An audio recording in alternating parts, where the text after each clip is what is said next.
Uh, okay, so next one comes from Onata. Hi, Remap. First time, long time here. I've been listening to podcasts since the start of the pandemic, and one question has always haunted me. Do you ever get mad at each other? How do you deal with disagreements or being upset and still show up to work with each other the next day? Maybe it's my ADHD, maybe it's the parasocial nature of the podcast listener relationship. But when I listen to a podcast and detect disagreement or notice someone gets cut off while sharing something passionately, it really makes me wonder what happens during the breaks and after the mic's cut off. So the answer is yes, we get mad at each other. It absolutely happens. And there's no way it wouldn't. We have now been in each other's lives for coming on a decade at this point.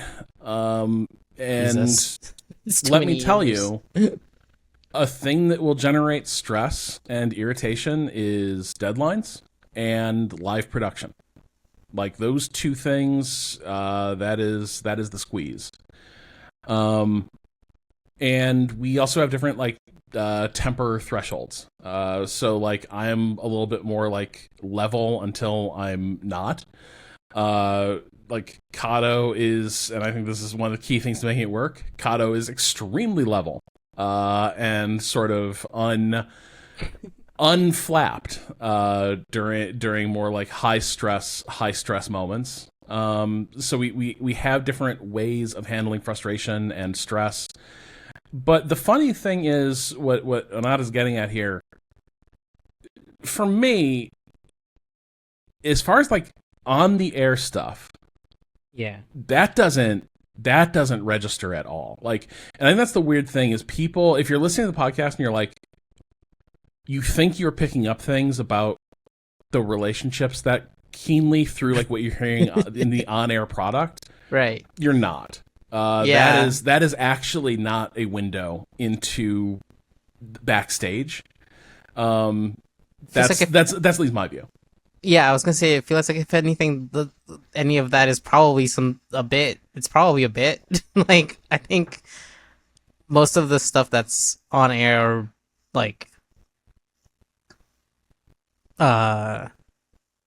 that could be construed, I guess, as that sort of thing, I think is almost always someone trying to make a joke that maybe comes off a little too mean, but part of the and maybe I'm thinking a little too much of Janet in this moment because she's really ethered a couple of us a few times, but that sort of thing definitely doesn't ever. I don't think it's that. There's no instance where I can think it's ever been real that it's then left, especially on the pod where the pod is editable. I don't think we've ever had something happen on the pod in that way, or B ever that it would ever go out if it were real, right? If somebody felt actual tension during the pod, yeah. And I think that's also, there's a bit of self-selection there, right? I do not think it's not that you can't do a media company where a podcast is your primary output and you're super sensitive or prone to carry anger or resentment for just what happens over the course of a conversation. I do not think that's a good recipe for durability and longevity in a podcast lineup. If you're on eggshells around each other, that's just going to be that's going to kill things. And so there has to be the ability to compartmentalize, and the format is people are going to get talked over, they're going to get cut off.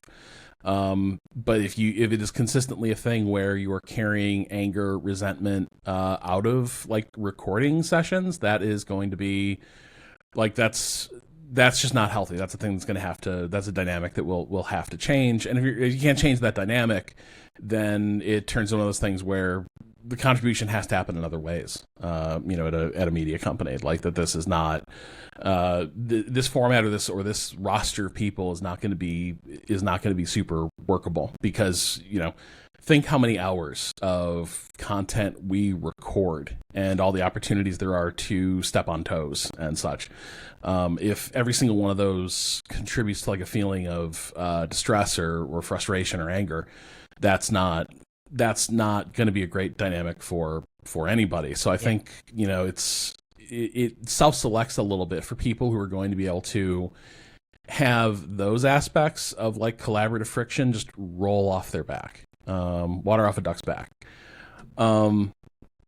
So now the funny thing is, not the funny thing, but like having been on the other side of this,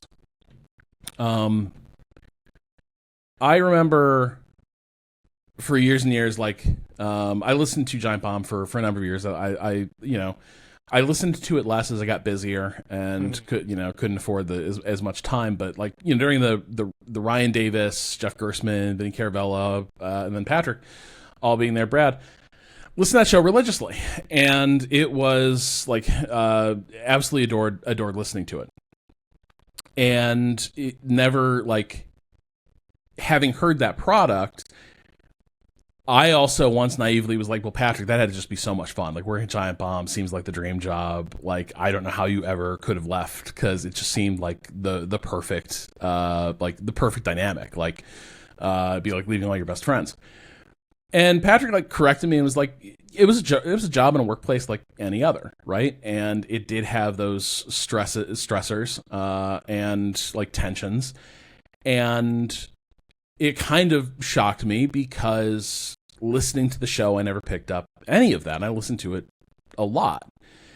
And it really did drive home that, and I understood this better now when I after I'd done Waypoint and then Remap for a number of years later. But yeah, like, people doing bits together and shooting the shit on a podcast, you still don't know what the workplace is like. You don't know what the dynamics are like, and you don't know what the stress sources are. And so like, it's weird if you're sitting there ever listening to these podcasts and you're kind of doing the like trying to read the subtext of what's in these conversations. I think you're probably wasting your effort a very little bit. And this is me saying this, and I'm very good at drawing out like interpersonal dynamics as like just a matter of course, right? Like, grew up around a lot of tense people and like somewhat unpredictable people. And so I'm like hyper attuned to subtextual cues and dynamics. Like, I'm very good at reading a room. I can't do it listening to a podcast. Like, I do not know what is the thing behind the scenes when I listen to a podcast. And I would say let that be freeing. It's right. It's disappointing. Like, it'd be disappointing if you learned that it was like a Sam and Dave situation where they all hate each other behind the scenes, but they go on stage and absolutely blow the doors off the place and they don't talk. That could be disappointing. But also, it's just, you're not.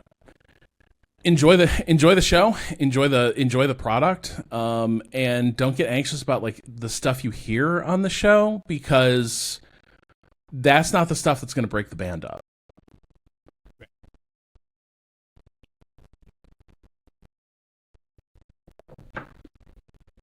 I don't know, like Cado, you produce it. Is there like, are you having to clean up more? Are you sanding off some of the rough edges?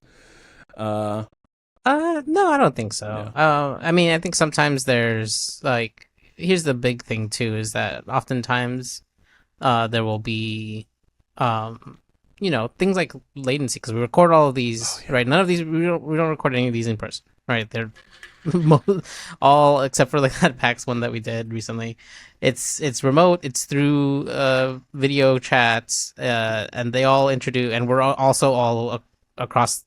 Me and Rob are the closest on the East Coast, but Patrick, even just being one time zone over, and then Janet being over on the West Coast, latency is introduced, and like you'd be surprised how much like those milliseconds like matter to like normal like flow of speech, and just like words getting kind of eaten, or like the internet cutting out a little funny because the like auto like muter or whatever in the program is like doesn't pick up the word, or like whatever, right? Like just all sorts of things like that. And every once in a while it gets messy enough that I have to cut something out from under somebody else so that it's still legible. But like for the most part, you're hearing most of what is like 99.99% of the things that are happening on the call. So like, yeah, it's not. It doesn't come up super often or anything like that. Yeah. But like if especially the like cutting off bits, like a lot of that ends up being uh like latency where you can see if I like Yep. shift some of it around, you can see what the thing the other person was reacting to happened and where the pause is where they thought it was safe to jump in a lot of times and things like that, you know. Yeah. And that is that is one of the more challenging parts, but I think it's also like uh, the latency is an issue with every podcast I record because like there's always somebody from California now in every show that I do, Right. and most Yeah. other, like, and then I'm here on the East Coast, and so I've just gotten sort of used to that cadence. And the nice thing about like being backstopped by a producer is if I start talking and then I realize someone started talking over in California, I can just shut up and let them, and I can be like, all right, you go, continue. Right. Cado will sand that exchange like down, and it'll flow seamlessly. And so you just sort of you set aside the frustration of like, oh, we're cutting each other off. I don't know when to speak because like, yeah, that's a friction in the recording, but the product is going to let people get their words out. It's going to let the like Right. once Cado's through, it will sound like we just got to sort of speak seamlessly and without that sort of like mediation. So you get very There's lots of like, oh no, wait, you go ahead. yep That like I can like sometimes the like cut is awkward and that gets left in, but other times it's clean enough that you can just like cut that apart. it out. happens Yeah. 10 times a show. So if you do it Right, like twice happens during much the more show, often than then you're hearing yes. it, listener, for sure. Yeah. But yeah, so like it's not the on-air stuff, and as well it should be. Like this is the easier stuff to deal with. Like I think the most stressful stuff is just like live production. I think is probably brought about like our lowest moments as a team, and a lot of that did eventually get solved by having dedicated equipment and like a reliable setup that became more and more familiar to us in the Cado. But like there is nothing that's going to make you feel good about like a stream that's kind of crashing on the runway. And it's like, well, why aren't we getting video feed off anything? Why isn't it getting sent out? Like what? And there aren't immediate answers. That stuff, that pressure can sort of build throughout a day, and those are probably the most challenging moments. And some of that is we generally do a debrief and have those conversations later, but also I think something we have tried to be good about is that this is also a good tip for marriage too, I think. Don't have the same fights about the same shit all the time. Like, figure out what is driving the fight and address it. And that can be, like, the solution can't be go be a different person. I think Cado and I share a lot of ADHD traits that maybe Patrick does not as much.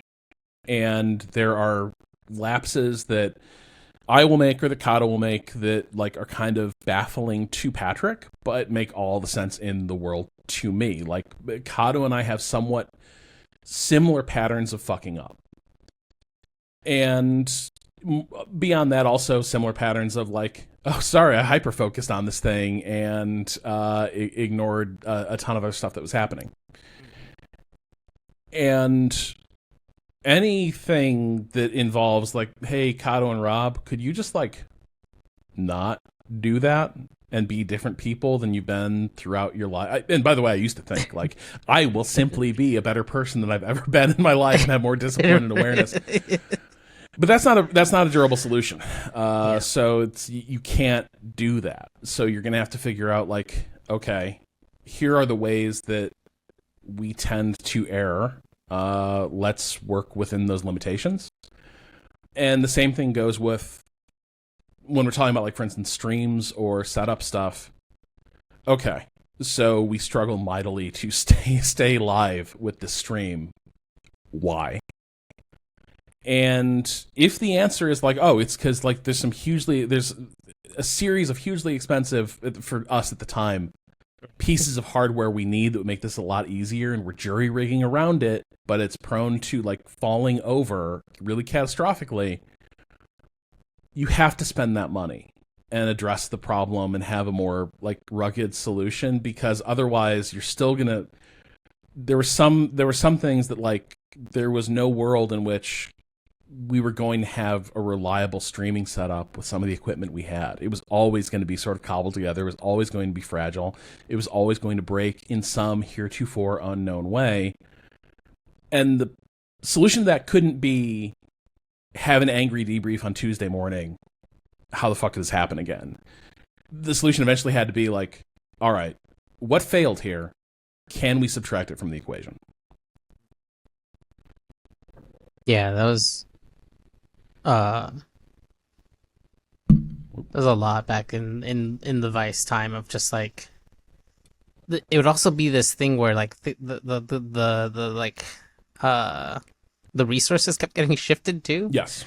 Right? We'd get used to one thing and then something gets pulled and then be like, adjust quickly and then probably have some issues and then eventually be able to address those issues, but like not until much later, just because like that whole like situation was like rough as far as like what budget we could ever even get for that specific sort of thing, where it's like, well, just do your best with what you've got. And then like sometimes the best was like not really good at all. Yeah, and especially on like some ends of just like the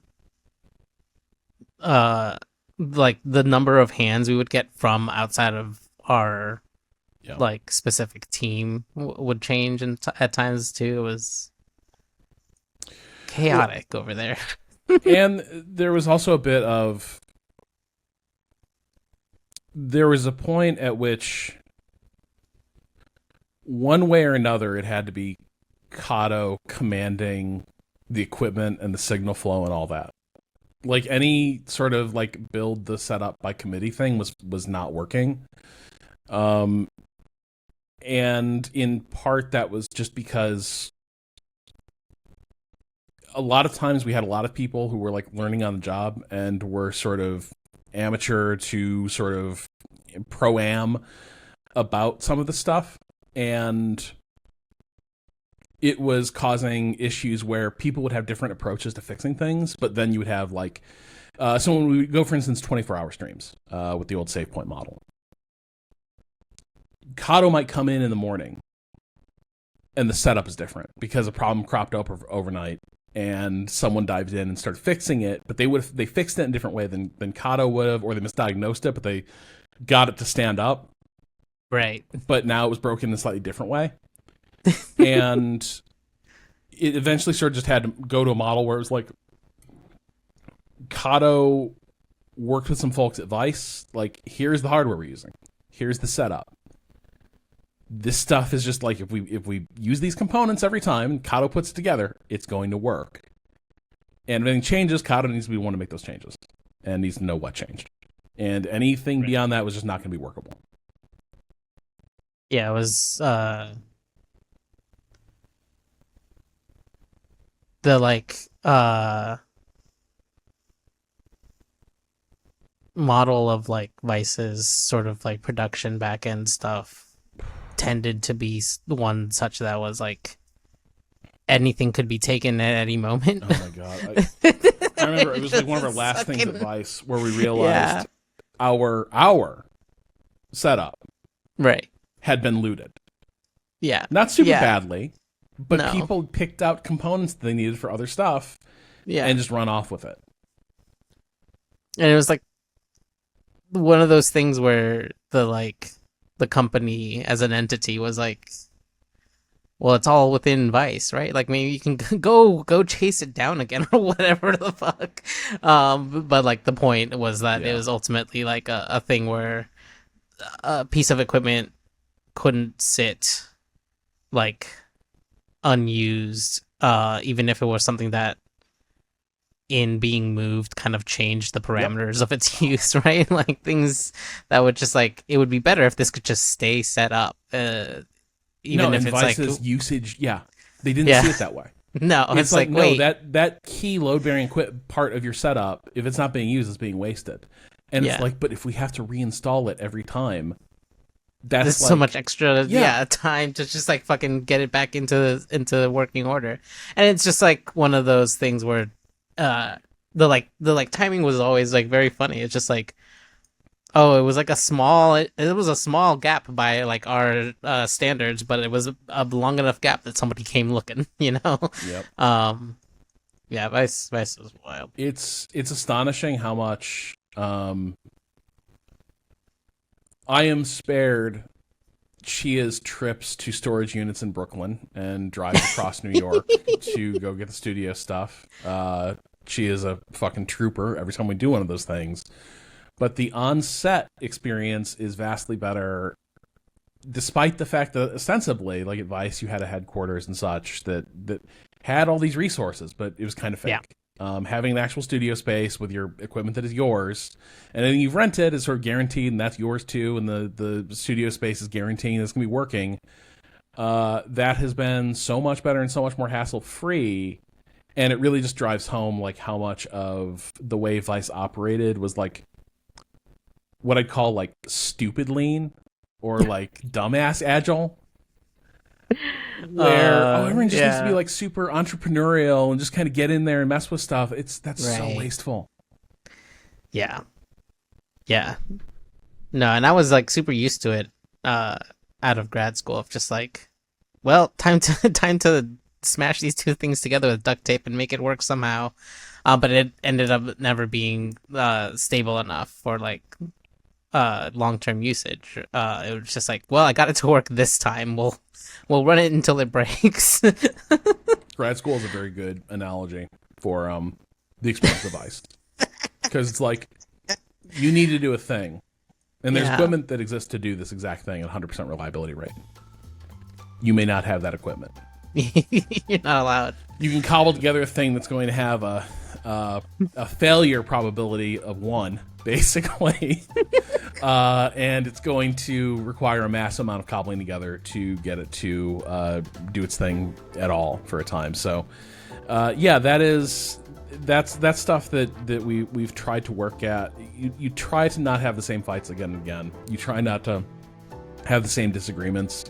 You try to identify like pain points or things that set you off, and you got to figure out like, is that a me problem? Is that a team problem? Is that an equipment problem? Like you have to adjust, but try not to have like the same arguments again and again, because at a certain point, like if they keep recurring, then there's just something about the way things are working that's just kind of endemic, and now you have to figure out what can you change, so that you're encountering different issues, or resolving those ones. Lucas writes,